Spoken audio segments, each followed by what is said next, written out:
सरकार यदि गोबर नहीं खरीदती है तो बचा कर रखो, कांग्रेसी आए तो आप समझदार हो कि उसका क्या करना है। ये शब्द थे आज हिमाचल प्रदेश के नूरपुर में जनसभा को संबोधित कर रहे अनुराग ठाकुर के। अनुराग ठाकुर आज काफी लंबे समय बाद कांग्रेस पर जोरदार हमला बोलते हुए दिखे। अनुराग ठाकुर ने इशारों में कह दिया कि यदि ये 2 रुपए किलो गोबर नहीं खरीदते हैं तो गोबर मारो इन कांग्रेसियों को। मोदी को फिर से प्रधानमंत्री की हैट्रिक जीत दिलाने की तैयारियों में जनसंपर्क अभियान को संबोधित करने नूरपुर पहुंचे अनुराग ठाकुर आज फुल फॉर्म में दिखे। कांग्रेस के खिलाफ उन्होंने आक्रामक ढंग से जुबानी बल्लेबाजी की। उन्होंने अपने भाषण की शुरुआत बंगाल में ममता सरकार में हो रही हिंसक घटनाओं से की और राहुल प्रियंका पर जोरदार हमला बोलते हुए प्रदेश सरकार को भी निशाने पर लिया। इसके साथ ही झूठे वादों पर सुखी सरकार के हर दुखदी नस को भी दबाया। यही मध्य प्रदेश में आज से 6 महीने पहले कांग्रेस ने कहा था आपसे 2 रुपए किलो गोबर खरीदेंगे, 100 रुपए किलो दूध खरीदेंगे, 300 यूनिट बिजली मुफ्त में देंगे, 1500 रुपए बहनों के खाते में आ जाएगा। मेरी बहनों के 1500 रुपए खाते में आ गया, वो आया कि नहीं आया? क्या 2 रुपए किलो गोबर खरीदा? क्या 100 रुपए किलो दूध खरीदा? क्या आपके बिजली के बिल माफ हो गए? अरे जब कांग्रेस ही आए तो गोबर बचा के रखो, फिर आपको पता है क्या करना है। अनुराग ठाकुर ने कांग्रेस की गारंटियों पर सवाल उठाते हुए कहा कि कांग्रेस के नेताओं ने पहले फर्जी गारंटियां दी, अब हाफना शुरू कर दिया है। इसके साथ ही अनुराग ठाकुर ने प्रदेश सरकार के पास पैसा न होने के मामले पर भी सरकार की चुटकी ली और बोले कि भाई साहब अगर पैसे नहीं थे तो फिर झूठे वादे किए ही क्यों। भाई और बहनों, ये फर्जी गारंटियां देकर सत्ता में आते हैं फिर भूल जाते हैं। पहले फर्जी गारंटियां दी, अब हाफना शुरू कर दिया है। अब कोई जाता तो कहते पैसे नहीं है पैसे, क्या करें भाई साहब, पैसे नहीं थे तो फिर झूठे वादे किए क्यों थे। इसके साथ ही केंद्रीय मंत्री अनुराग ठाकुर प्रदेश सरकार को चैलेंज करते हुए दिखे कि बगैर कोई कर्ज लिए हमारी बहनों के खाते में सूद समेत पिछले 6 महीने के 1500 रुपए डालो और बगैर कोई कर्ज लिए हिमाचल प्रदेश को कर्ज मुक्त भी करवाओ। ये बहुत अनुभवी नेता इनके चुनकर आए हैं। मैं इनके अनुभवी नेताओं से कहना चाहता हूँ कि मेरी बहनों के खाते में ब्याज समेत पिछले 6 महीने के पैसे भी डालो और बगैर कोई कर्ज लिए अब हिमाचल प्रदेश को कर्ज मुक्त भी करवाओ। मेरा इतना ही निवेदन रहे। इसके अलावा अनुराग ठाकुर ने कांग्रेस की राष्ट्रीय महासचिव प्रियंका गांधी और उनके भाई राहुल द्वारा मध्य प्रदेश में किए गए वादों पर भी सवाल उठाया और बोले राहुल गांधी ने 2018 में मध्य प्रदेश में जो वादे किए थे वो पूरे नहीं हुए हैं। अनुराग ठाकुर ने आगे कहा कि राहुल गांधी मध्य प्रदेश में मुंह दिखाने लायक नहीं है, तो उन्होंने अब अपनी बहन को भेजा है। आइए सुनते हैं अनुराग ठाकुर का पूरा भाषण।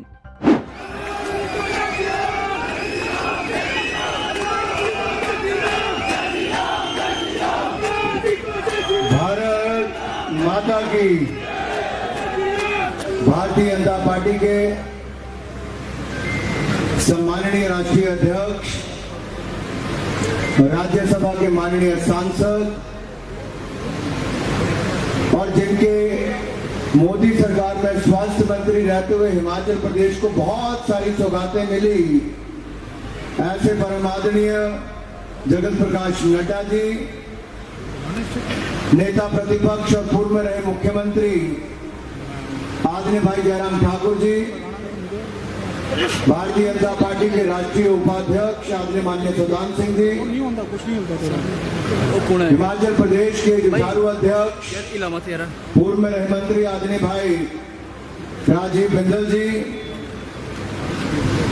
यहाँ के लोकप्रिय सांसद आदरणीय किशन कपूर जी और राज्यसभा के सांसद नरेश बंसल जी, सम्मानित मंच उपस्थित सभी आदरणीय योग्य मेरे भाई और बहनों, चुने हुए सभी प्रतिनिधि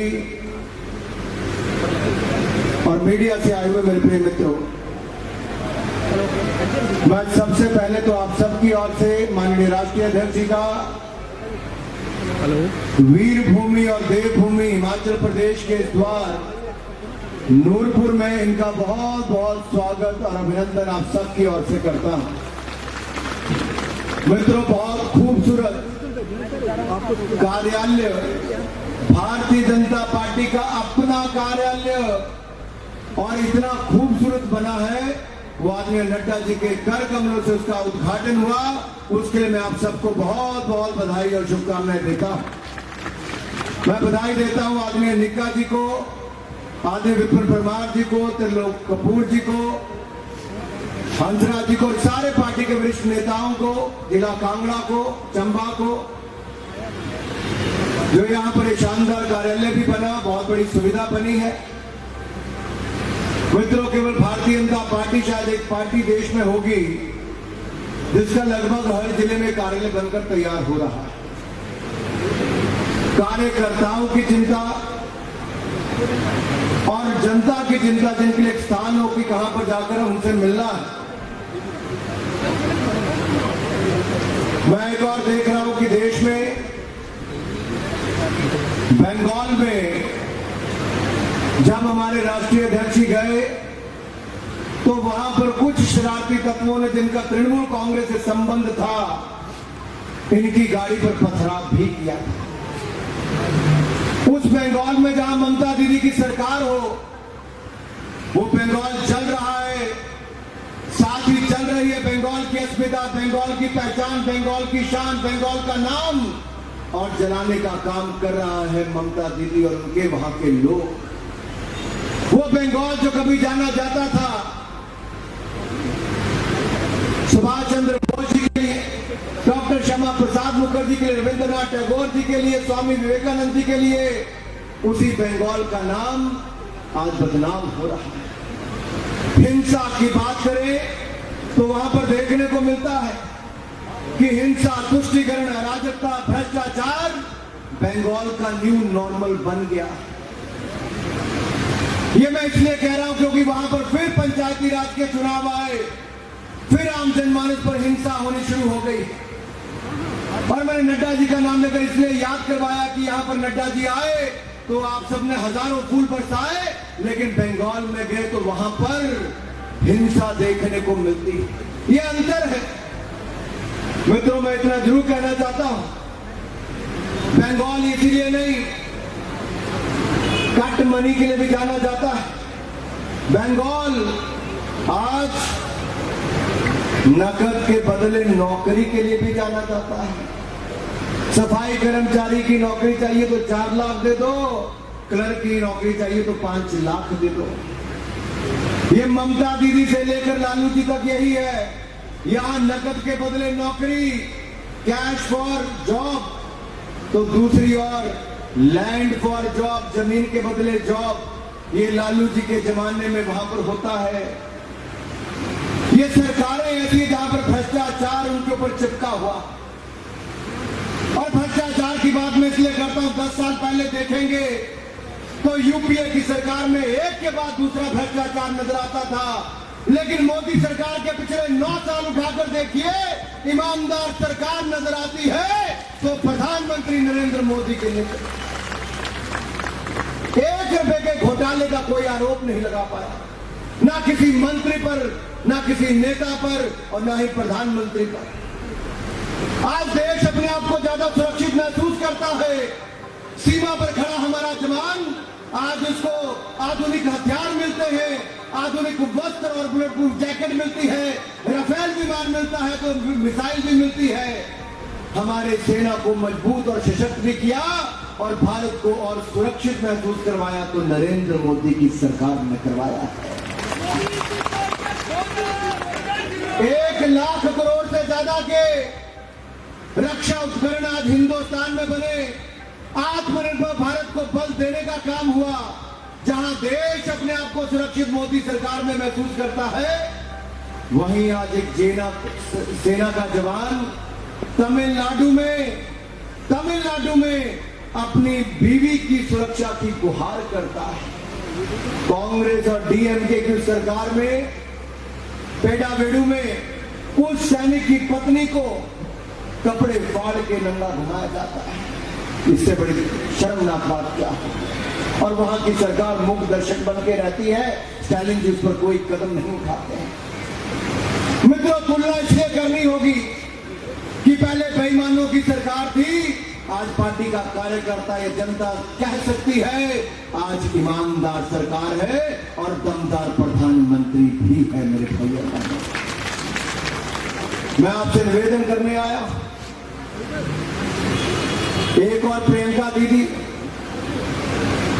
गई है मध्य प्रदेश जबलपुर, लेकिन वहीं पे राहुल गांधी जी 2018-17 में आए।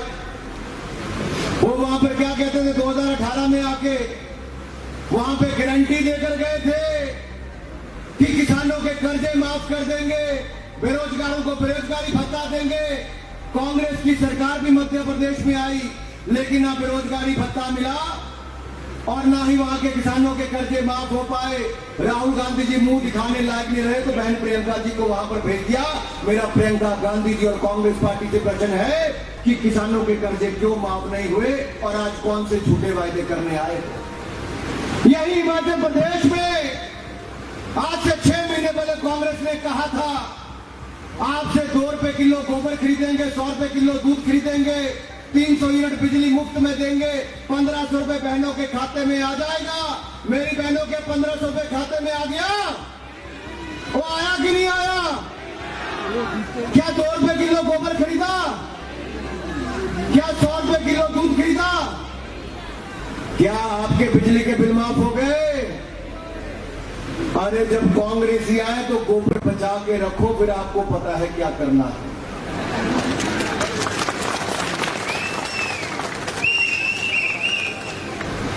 देखना करते हुए दूध पियाना शुरू कर देंगे। भाई और बहनों, ये फर्जी गारंटियां देकर सत्ता में आते हैं, फिर भूल जाते हैं। पहले फर्जी गारंटियां दी, अब हाफना शुरू कर दिया है।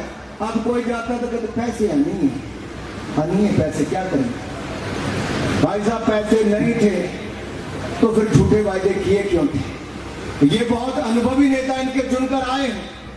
मैं इनके अनुभवी नेताओं से कहना चाहता हूं कि मेरी बहनों के खाते में ब्याज समेत पिछले 6 महीने के पैसे भी डालो और बगैर कोई कर्ज लिए अब हिमाचल प्रदेश को कर्ज मुक्त भी करवाओ। मेरा इतना ही निवेदन रहेगा। हमने नड्डा जी को सुनना, ज्यादा समय नहीं लेंगे, लेकिन इतना जरूर कहना चाहता हूं मित्रों, प्रधानमंत्री मोदी जी की 9 सालों की पहचान सेवा, सुशासन और गरीब कल्याण। प्रधान सेवक के रूप में काम किया, सेवा के नए आयाम स्थापित किए। सुशासन क्या होता है ये गुड गवर्नेंस नरेंद्र मोदी की सरकार ने दिखाई और गरीबों के कल्याण के लिए इतनी योजनाएं चलाई कि आज 27% गरीब गरीबी रेखा से बाहर निकालने का काम अगर 9 वर्षों में दुनिया कोई सरकार कर पाई तो नरेंद्र मोदी जी की सरकार ने किया है। नरेंद्र मोदी की सरकार। तो एक बार नड्डा जी के माध्यम से मोदी जी के 9 सालों पर उनको धन्यवाद करते हुए एक बार जोरदार नारा लगाएंगे, मोदी जी को जय श्री राम, मोदी जी को जय श्री राम, नड्डा जी को जय श्री राम। मित्रों, देश को स्थिरता और निरंतरता चाहिए। कॉन्टिन्यूटी और स्टेबिलिटी इज द की। और आज दुनिया हिंदुस्तान में और हिंदुस्तान के नेतृत्व में उम्मीद देख रही है। हमें अपने भारत में, भारत के प्रधानमंत्री जो दुनिया के सबसे लोकप्रिय प्रधानमंत्री के रूप में उभरे हैं, 78% वोट के साथ 3 साल लगातार मोदी जी को दुनिया का सबसे लोकप्रिय नेता चुना गया। इसकी आप सबको बहुत बहुत बधाई हो, बहुत बहुत बधाई हो। और अब तो इटली की प्रधानमंत्री ने कहा मोदी जी सबसे लोकप्रिय नेता, तो ऑस्ट्रेलिया के प्रधानमंत्री ने कहा Modi is the boss, Modi is the boss. ये सम्मान केवल मोदी जी का नहीं, ये 140 करोड़ भारतीयों का सम्मान है। और ऐसे राष्ट्रीय अध्यक्ष जी को जिनके नेतृत्व में हमारी पार्टी और आगे बढ़ रही है, आपको भी बहुत बहुत बधाई। और नरेंद्र मोदी जी का शानदार और ईमानदार सरकार देने के लिए बहुत बहुत धन्यवाद। आप सबका इस सफल कार्यक्रम के लिए पार्टी के सभी वरिष्ठ नेताओं को बहुत बहुत बधाई। जय हिंद, जय हिमाचल, जय भारत।